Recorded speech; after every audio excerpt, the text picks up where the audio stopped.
السلام عليكم ورحمة الله تعالى وبركاته.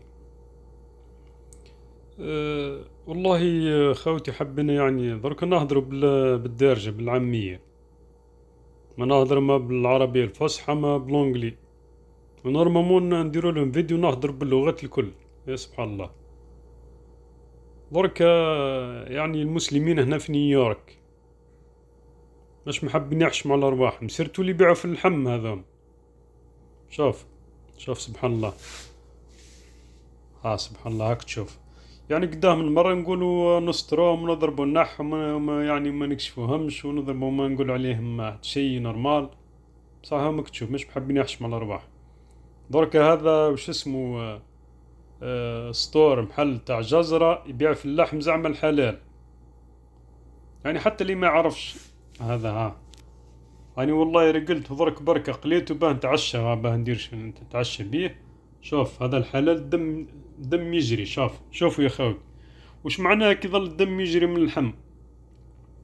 انا نعرف اللحم مليح، حتى اللي ما عرفش مليح وش يقول لك الدم يجري معناه اللحم ماهوش مذبوح. يعني ماهوش حلال كيما نقولوا نحن شغل تاكل بالجيف.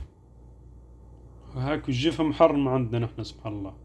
درك هذا تروح هذا او مسلم زعمه تروح باش تشري عليه اللحم يبيعك اللحم على اساس انه حلال وبسمة تاع الحلال، بيسك السمة تاع الحلال زايدة واحد بالك دولار ونص ولا زوز دولار. وعلى الاخر تلقاه مش حلال، تلقاه مذرح.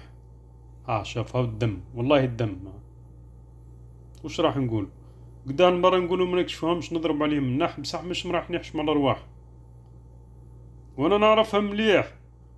انا نشفالها خدمت قبل، والله خدمت قبل مع واحد كان مع واحد اسبانيولي قال لي وش اسمه هذا يبيع في اللحم وش اسمه مشو حلال. قال لي جيب فيه كونجلي ومشو حتى مذبوح وبعد وش اسمه يحطوا دي كونجلا وبعد وش اسمه يقسموا طرف يبيعوا على اساس انه حلال. يعني هاك تشوف يعني مش محبين يحشموا الارواح مبارك. والله وش نقول يعني معليش اخويا دير الدراهم اخويا ديروا الملاين والملاير على ظهر الناس، بس ما تخافش ربي.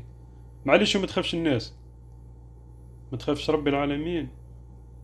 يهو دراك من كل وش اسمه راح تروح ربا، واذا ما خرجش فيك تخرج في ولدك ولا في بنتك وتخلصها غالي. والله وش نقول يعني شيء يقلق. والله انا اول مره ندير فيديو على وش اسمه الفكره هذه تاع الواحد على تلمو قدام المره نشروا اللحم نلقوا مش حلال منا من نضرب النح. بصح والله درت الفيديو ذيك سبري